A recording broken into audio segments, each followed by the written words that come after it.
increased net migration has really been the conversation in the UK in the last couple of days, both on the media and among individuals in the country. And there's so many things immigrants should expect from the government in the next couple of months, especially in 2024. And because of this noise about net migration, the different political parties in the UK has been trying to harness this opportunity to push out their desire to rule, Britain come the next election. And basically, the whole, tussle of power is really, bent towards taking out the Conservatives from power and, getting all the parties to take over leadership of the UK. And this is really a call to those who are looking at coming to the UK very soon. It's very important that you make that decision now if you're really planning to move to the UK for studies or for work, because very soon net migration or moving to the UK might become very, very strict and very, very difficult, as the Labour Party have officially announced that they are bent on cutting migration to 200,000, which is the minimum, which is the normal number. So really, if the Conservative Party should lose the next election, definitely there will be a lot of changes in relation, massive changes in relation to immigration in the United Kingdom. So if you're in the UK or you're planning to move to the UK very soon, you need to watch this video together as I will share with you all you need to expect come 2024 in relation to UK immigration updates. Okay, so if you think this video is something you'd like to hear, please click on the like button. If you're coming across this channel for the first time, hit the subscribe button to join the amazing growing family. And my returning subscribers, you guys are amazing. Thank you for being here. So without further ado, let's get right into the video. On the 26th of November 2023, the Labour Party said they would cut net migration to 200,000 a year, and this is what the shadow minister under the Labour Party said just yesterday. They said the Labour Party would cut net migration to a couple of hundreds of thousands a year within its first term, a shadow cabinet minister has said.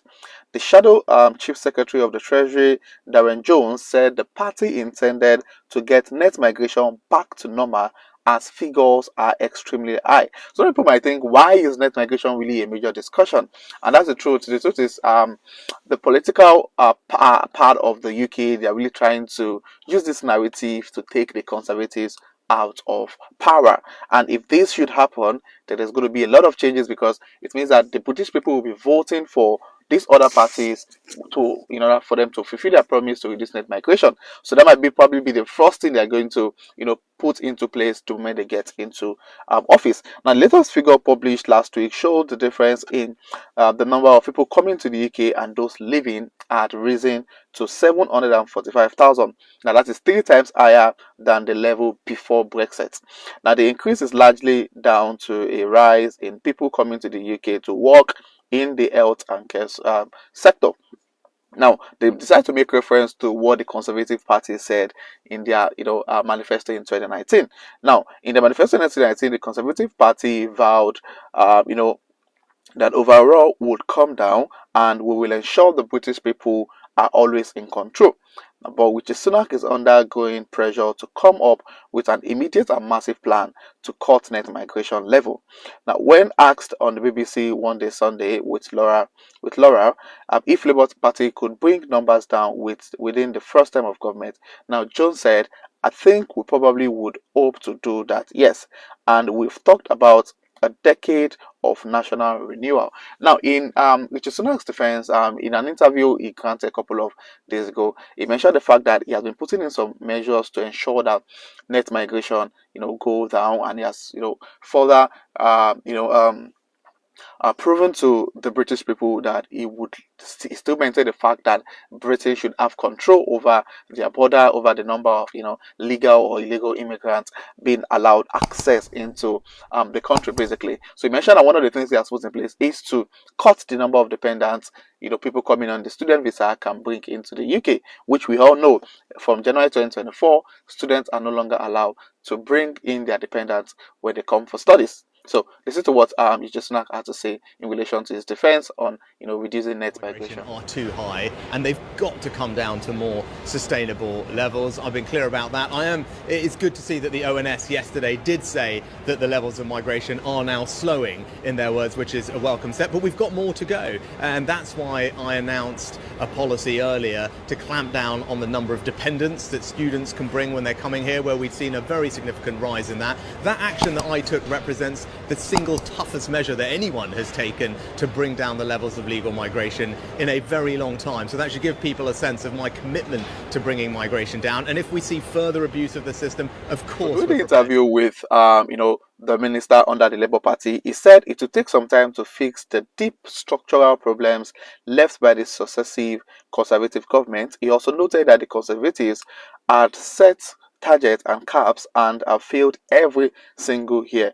David Cameron vowed to reduce net migration to tens of thousands a year in 2010. Theresa May also promised to bring net migration under 100,000 a year, which she said was a sustainable level post-Brexit. Now, however, they are of the opinion that any of those promises were not fulfilled by the Conservative Party. Now, when asked what represented a reasonable level of net migration, Jones said the number is a couple of 100,000 a year, but it depends on the need in the economy. Now, a Labour spokesperson later said the party would not set an arbitrary target on migration. The Shadow Home Minister had earlier told Sunday Times Labour would increase salary requirement for workers coming from overseas. She said the party would change current rules that allows employers to pay migrant workers 20% less the annual salary threshold of 26,200 for roles on the shortage occupation list. And these are some of the measures the Labour Party hope to put in place if they're able to win the next election and take over leadership of the country. So it means that if you're planning to come into the UK, let's say in 2024, you need to start looking for a job that would pay far more than the minimum salary requirements of 26,200. And the question is, how many entry-level roles in the UK would pay such an amount of money? And the second question is, how many organization would give someone outside the UK an experienced role without an experience in the UK? So yeah, it's really a very tricky thing. So it means that people coming to the UK for study or work might reduce drastically in the next coming year. Now, they fiscally can't get a bill together. Alex and Victoria have been clear on their views. Now, Roberts, which is the immigration minister, on is the lack of bill emerging is a symbol of how weak number 10 is at the moment. And basically the whole idea really is to keep targeting what the current government is doing and how they in their opinion think that the government is not really playing or putting in the necessary measures to ensure they reduce net migration. So basically the Home Secretary James Cleverly urging people not to fixate on the government's Rwanda deportation plan have angered many Conservative MP who believe the Prime Minister is not going fast and far enough on immigration.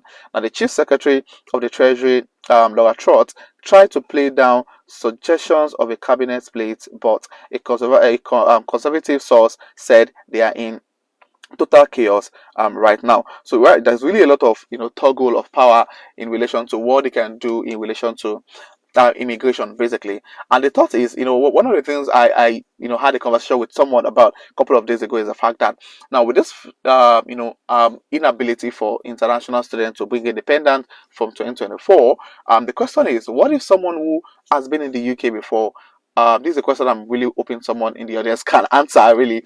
Now, what if someone has been in the UK on a student visa, then switch to the post-study work visa, and after the post-study work visa, this individual is unable to get